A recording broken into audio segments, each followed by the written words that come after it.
السلام علیکم ورحمۃ اللہ وبرکاتہ۔ یہ ایک نیک صالح لڑکی کی کہانی ہے جس نے انتہائی مثالی ماحول میں پرورش پائی۔ نیکی اور تقوی ہی اس کا اوڑھنا بچھونا تھا۔ وہ اپنے ہر قول و فعل کے لیے خود کو اللہ کے سامنے جواب دہ تصور کرتی تھی۔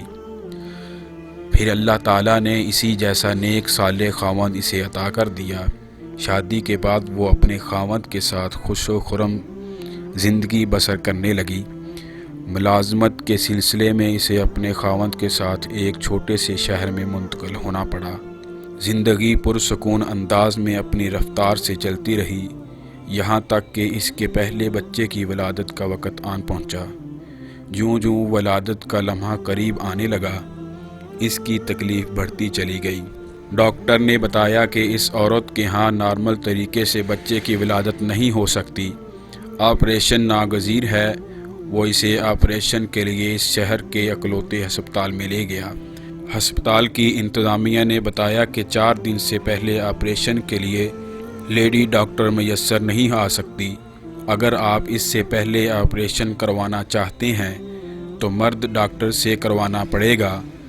خاتون کی حالت بگڑ رہی تھی، 4 دن تک انتظار نہیں کیا جا سکتا تھا، اتنی تاخیر جان لیوا ہو سکتی تھی۔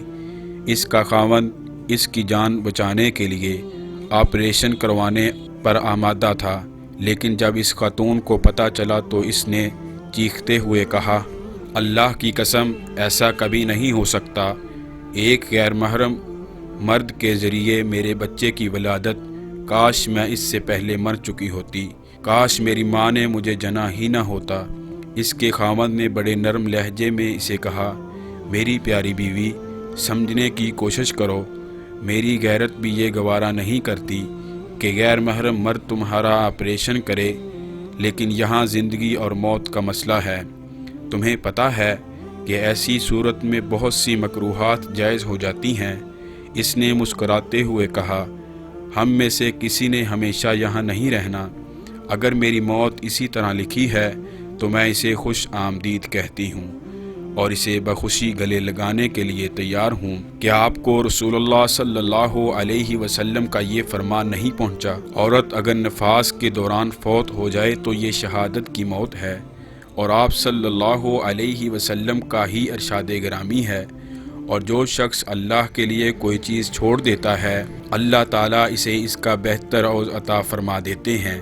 بیوی کے اصرار پر خاوند نے اسے ہسپتال سے گھر منتقل کر دیا۔ انتہائی حیرت کی بات تھی، جیسے ہی اسے گھر منتقل کیا گیا، اس کی تکلیف کم ہونا شروع ہو گئی اور پھر نارمل طریقے سے بغیر آپریشن کے بچے کی ولادت ہو گئی۔ دونوں نے اس پر اللہ کا شکر ادا کیا۔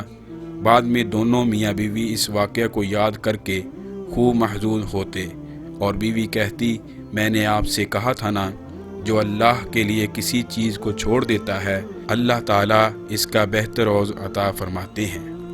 اللہ تعالیٰ ہمیں ان باتوں کو سن کر اس پر عمل کرنے اور آگے شیئر کرنے کی توفیق دے، آمین۔ اگر آپ ایسی اور ویڈیوز دیکھنا چاہتے ہیں تو اس چینل کو سبسکرائب کر لیں۔ شکریہ۔